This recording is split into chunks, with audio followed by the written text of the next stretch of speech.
Hi, welcome to my channel. So I'm Sandhya Adhikari and currently I'm pursuing my master degree at Iowa State University with plant pathology as a major. So आजको भिडियोमा चाहिँ I will be talking about प्रोफेसरलाई डिपार्टमेन्टको थ्रुबाट apply गर्ने कि professor भेटिसकेपछि चाहिँ apply गर्ने because तपाईँहरू चाहिँ धेरैजना चाहिँ अब फल 2025 को लागि भनेर प्रिपेयर गरिरहनु भएको छ या स्प्रिङ 2025 को लागि भनेर जुन रेडी हुनुहुन्छ अब के गर्दा चाहिँ ठिक हुन्छ भन्ने चाहिँ कतिलाई कन्फ्युज हुन सक्नुहुन्छ यो क्वेसन पनि मलाई चाहिँ स्टुडेन्टहरूकोबाट नै आएको थियो like so I'm just sharing my experience and sharing my knowledge so it can be helpful to some of the student so तपाईले चाहिँ प्रोफेसर चाहिँ भेटाइसकेपछि एप्लिकेसन प्रोसेस सुरु गर्ने कि तपाईले डिपार्टमेन्टमै एप्लाई गर्ने स्टिल अब कतिजनाले त रेस्पोन्डै पाउनु भएको छैन प्रोफेसरबाट मैले चाहिँ 500,000 इमेल लेखिसके but I am not getting any response from the professor के मेरो एप्लिकेसनमा चाहिँ केही प्रब्लम हो कि मेरो एक्सपिरियन्स नपुगेको हो कि भन्ने कतिजनालाई चाहिँ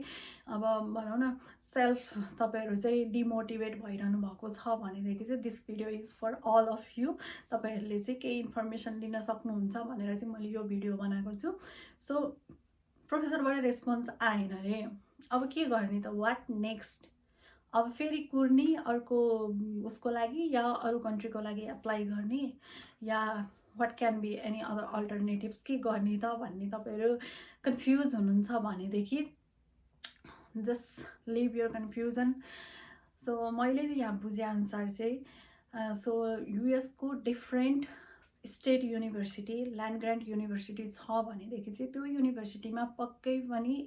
इन्जिनियरिङ एग्रिकल्चरको लागि चाहिँ फन्डिङ हुन्छ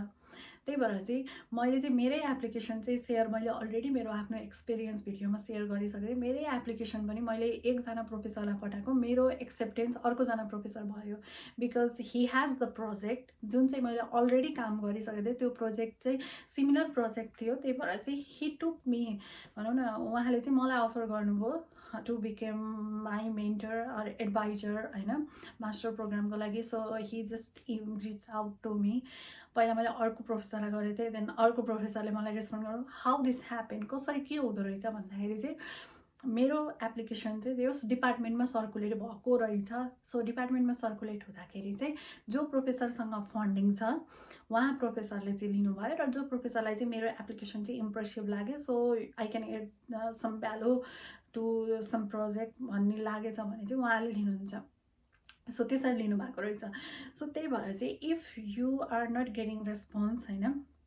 भनेदेखि if you are getting response ठिक छ मेरो पनि फर्स्टमा मेरो के थियो भने म चाहिँ डिपार्टमेन्टमा एप्लाई गर्ने होइन म चाहिँ पहिला प्रोफेसर खोज्छु किनभने इच डिपार्टमेन्टमा एप्लाई गर्दाखेरि तपाईँहरूले चाहिँ $100 पे गर्नुपर्ने हुन्छ एप्लिकेसन फीको लागि सो म पनि के गर्छु भने म पनि पहिला सुरुमा चाहिँ प्रोफेसर खोज्छु प्रोफेसर खोजिसकेपछि मात्र प्रोफेसर भेट्टाएपछि म एकदम सर्टेन मलाई चाहिँ जिआरए प्रोभाइड गर्ने भइसकेपछि मात्र चाहिँ म डिपार्टमेन्टमा एप्लाई गर्छु भनेर बसेको थिएँ म पनि so but if you are not getting any response भनेदेखि तपाईँले चाहिँ डिपार्टमेन्टमा अप्लाई गर्दा हुन्छ हैन र तपाईँ चाहिँ के चाहिँ कुरा ध्यानमा राख्नु पर्यो भनेदेखि तपाईँको एप्लिकेसन चाहिँ कतिको कम्पिटेटिभ छ कि छैन त्यो पनि ध्यानमा राख्नु पर्यो बिकज अहिले त कम्पिटिसन नै कम्पिटिसन छ lot of student are getting graduated from Nepal India in agriculture sector but युएसमा चाहिँ एग्रिकल्चरको डिमान्ड चाहिँ एकदमै छ त्यही भएर चाहिँ तपाईँले यहाँ जिआरए पाउने चान्स चाहिँ धेरै नै हुन्छ यहाँ जोसुकै एग्रिकल्चरको स्टुडेन्ट आउनु भएको छ उहाँहरू चाहिँ जिआरएमै या जिटिएमा आउनु भएको हुन्छ त्यही भएर चाहिँ तपाईँहरूले चाहिँ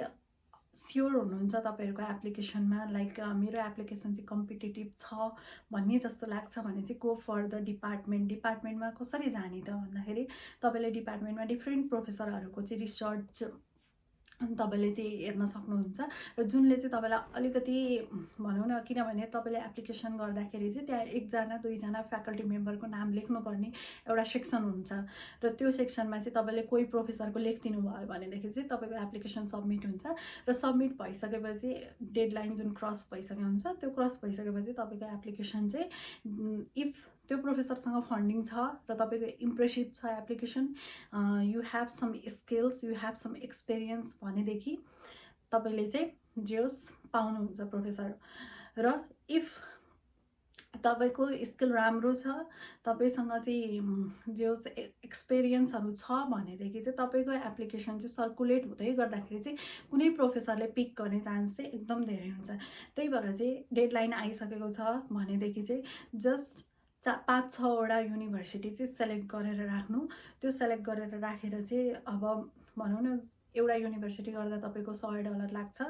कुनैको 75 हुनसक्छ। एप्लिकेसन फी त तपाईँले पे गर्नै पर्ने हुन्छ। त्यही भएर चाहिँ 5-6वटा युनिभर्सिटीलाई चाहिँ गर्नुभयो भने तपाईँको चान्स चाहिँ हुन्छ, तपाईँले चाहिँ जे होस् पाउने चान्स चाहिँ एकदम म्याक्सिमम हुन्छ। सो त्यही ध्यानमा राखेर you can apply for department. अनि मेरो फन्डिङ पनि प्रोफेसरले भन्दा पनि मेरो फन्डिङ डिपार्टमेन्टबाट फन्डिङ भएको हो। अनि त्यहाँ चाहिँ डिफ्रेन्ट फेलोसिपहरू पनि अभाइलेबल हुन्छ। फर इक्जाम्पल मैले यहाँ गरेको फेलोसिप चाहिँ त्यो चाहिँ specially student from the developing नेसनको लागि थियो, जुन चाहिँ मलाई प्रोफेसरबाटै इन्फर्मेसन आएको थियो। र मोस्ट अफ द मेरो जुन एक्सपेन्सेसहरू र मेरो ट्युसन फीहरूको जुन फर इक्जाम्पल 70 अपार्ट भनेर आएको थियो, 75% चाहिँ फेलोसिपले कभर गरेर 25% चाहिँ मेरो प्रोफेसरले कभर गरिदिनु भएको थियो। सो त्यसले हुँदाखेरि चाहिँ मलाई चाहिँ अझ फुल स्कलरसिप पाएर चाहिँ मलाई चाहिँ अझै इजी भएको थियो। किन मैले यो भनिरहेको छु भन्दाखेरि चाहिँ युएसमा चाहिँ पिएचडीको लागि चाहिँ फुल स्कलरसिप हुँदो रहेछ, बट मास्टरको लागि चाहिँ डिफ्रेन्ट डिपार्टमेन्टमा चाहिँ कस्तो रुल्सहरू हुँदो रहेछ भने 75% चाहिँ कभर हुँदो रहेछ र 25% भनेको तपाईँलाई जुन स्टाइपेन्ड दिएको हुन्छ त्यो स्टाइपेन्डबाट चाहिँ तपाईँले पे गर्नुपर्ने हुँदो रहेछ क्या। अल्दो तपाईँलाई दिएको स्टाइपेन्ड चाहिँ इनफ हुन्छ, तर त्यसरी चाहिँ पे गर्नुपर्ने हुँदो रहेछ क्या। सो मैले चाहिँ यहीँ आएर बुझेको। मैले चाहिँ के लाग्थ्यो भने जिआरए भनिसकेपछि 100% स्कलरसिप हो भन्ने जस्तो लाग्थ्यो, बट कसैकोले चाहिँ 100% पे गर्ने हुँदो रहेछ भने कसैले चाहिँ जस्ट 75% कभर गरिदिने र 25% रिमेनिङ जुन हुन्छ त्यो चाहिँ तपाईँले आफूले आएको स्टाइपेन्डबाट चाहिँ पे गर्नुपर्ने हुन्छ। सो यही हो। If you have a plan, तपाईँसँग चाहिँ छ भनेदेखि चाहिँ सेलेक्ट गर्नुहोस् 5-6वटा युनिभर्सिटी र 5-6वटा युनिभर्सिटीबाट चाहिँ तपाईँको जुनसुकै इन्ट्रेस्ट छ, जुन प्रोग्राममा इन्ट्रेस्ट छ त्यो सेलेक्ट गरेर चाहिँ तपाईँले चाहिँ डिपार्टमेन्टमा पनि एप्लाई गर्न सक्नुहुन्छ। So it all depend. Professor भेट्टाउनु भएको छ भने इट्स फाइन, भेट्टाउनु भएको छैन भनेदेखि if you don't want to lose your time भनेदेखि तपाईँले चाहिँ डिपार्टमेन्टमा एप्लाई गरिदिनु होला। So my suggestion. यदि अरू पर्सनलाई सोध्नुहुन्छ भने डिफ्रेन्ट पर्सनको डिफ्रेन्ट ओपिनियन हुन्छ। सो मैले चाहिँ मेरो एक्सपिरियन्सबाट चाहिँ तपाईँहरूलाई चाहिँ केही हेल्प होस् भनेर मैले मेरो एक्सपिरियन्स सेयर गरेको छु। So thank you.